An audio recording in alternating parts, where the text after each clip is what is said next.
I recently acquired a Singer Futura sewing machine. The machine comes in different models, but the basic footprint is the same.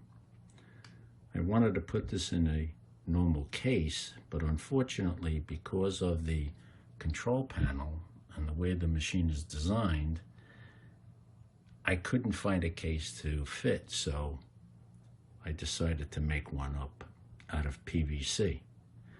It's really not a how-to video, it's just showing the case that I made. I did want to mention that the machine will do embroidery and regular sewing. However, to do embroidery, you have to add in this unit. If I was to make the case to include this, it would just be too big. So I'm making it just for the machine. I'll probably make something, maybe a carrying bag, because you don't always use this unless you're going to embroider. In making the case, I'm also going to include the foot pedal controller, and I'll have to fashion something so that won't move around, and the power cable.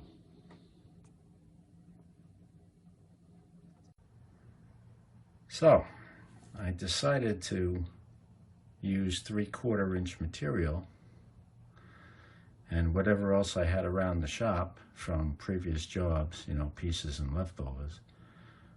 I mean, at the time of this video, the stuff was almost $200 a sheet, and that's the trade price. So I said, it's time to use some of the smaller parts. So we're going to use this, and we'll use some of this, and for the smaller pieces that I need, I'll use some thin plastic.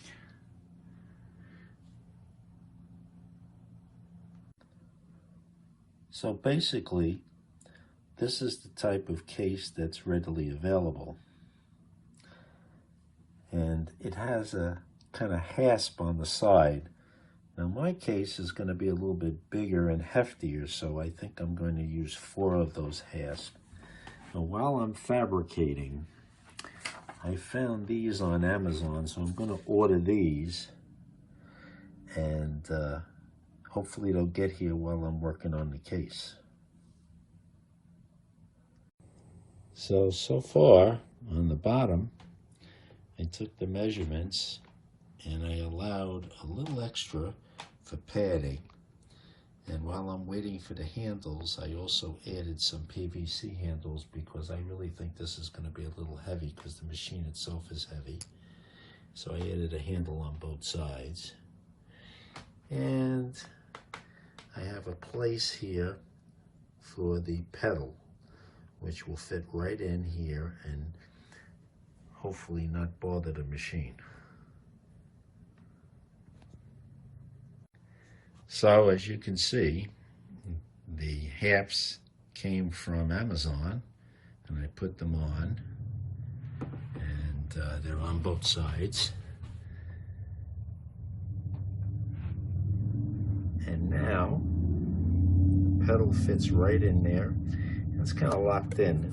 You know, the spring of the pedal keeps it from coming out. I put a little piece of rug. And hold on, I'll show you what I did on the bottom. And on the bottom, went to the local dollar store and they had some pieces of rug. So I said, geez, that'll be a nice no more finish for the bottom. And it also won't slide. So here's the machine sitting in the box.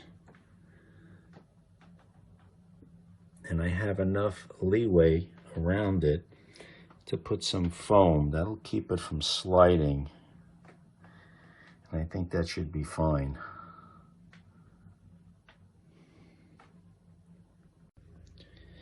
Okay, so we now have the machine installed. We have some nice rubber on the sides to keep it from moving.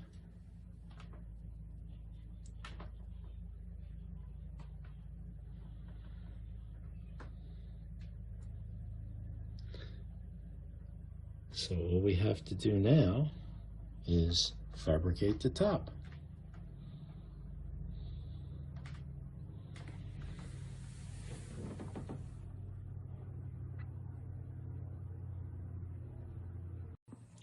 Well, the top has been fabricated, and I'm using a little bit of sponge in the top, so when I close it, it holds the machine down and it won't shift. As you can see, I reinforced the handle. The unit is pretty heavy, especially with the machine in it, so I think that'll be fine. So, here we have our finished case. The only thing I did was use a router and round over the edge. So, when I did that, to seal the plastic, I used some Rust-Oleum because it says it works on plastic, so I figured we'll seal the edges and that way it won't come apart. So there you have it, a case that's custom made when one's not available. Thanks for watching.